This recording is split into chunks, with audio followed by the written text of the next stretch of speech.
Good evening. This is Muriel Gerhardt again, and I'd like to share another vignette with you, if you can take it. This is part of a series, and this is the third in a series of one of the most interesting romances I've had in my life. And this is the third part, and it's called Fine Romance on a Rainy Day in Manhattan. Glasses, glasses, glasses. Here we go. The exams were over. Thank God. If there had been one more exam in that series, I would have quit. There is so much one can take for the privilege of working in blackboard jungle. Yet, on the other hand, one had to admit that the challenge was exhilarating. Youth is optimistic, and I was young. And as we all know, we the young can definitely do a better job.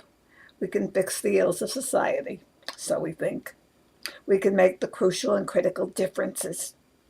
We were the new blood. We were not jaded by our experience, which left their marks on our future performance.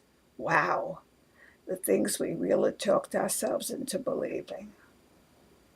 However, the wear and tear of the exams, the written content section of the teaching exam, the speech exam, the lab exam, the classroom lesson we had to plan and teach to a group of youngsters we had never seen before, and then the final denigrating interview had left its mark. I was truly exhausted.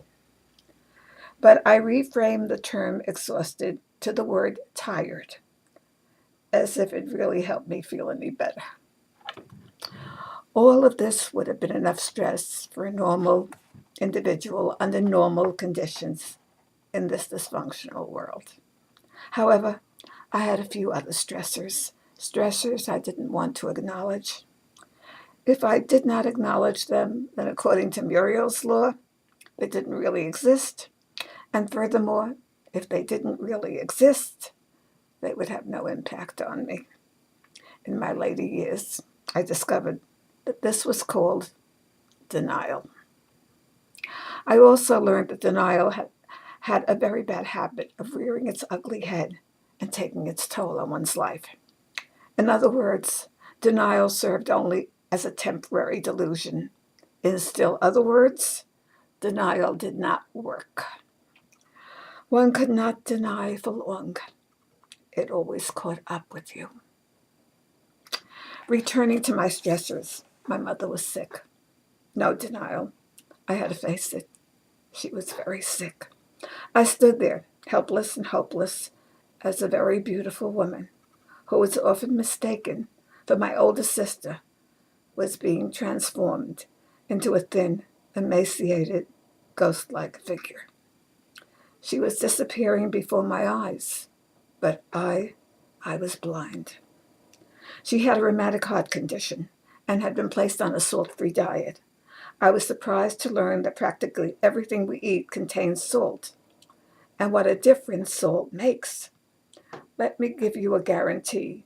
If you want to give up eating in one fell swoop, try a salt-free diet. Eating nothing is more tasteful. However, Mama needed salt-free food, so I made it part of my daily ritual on the way to NYU, New York University, to stop at a health food store and purchase salt-free bread, salt-free rolls, cookies, and cakes. Maybe Mama would eat some of these. To no avail. They didn't tempt her. They were all equally tasteless. What was obvious to everyone but Papa and me was that Mama was very sick.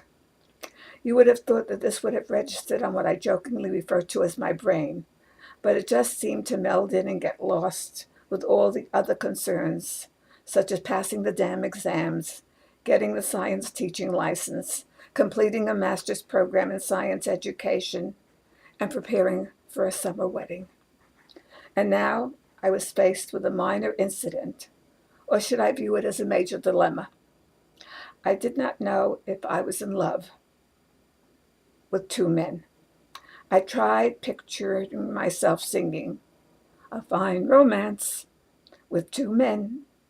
When, oh when, did I become a hen? Not funny, my inner voice said. This was the time when humor did not do it.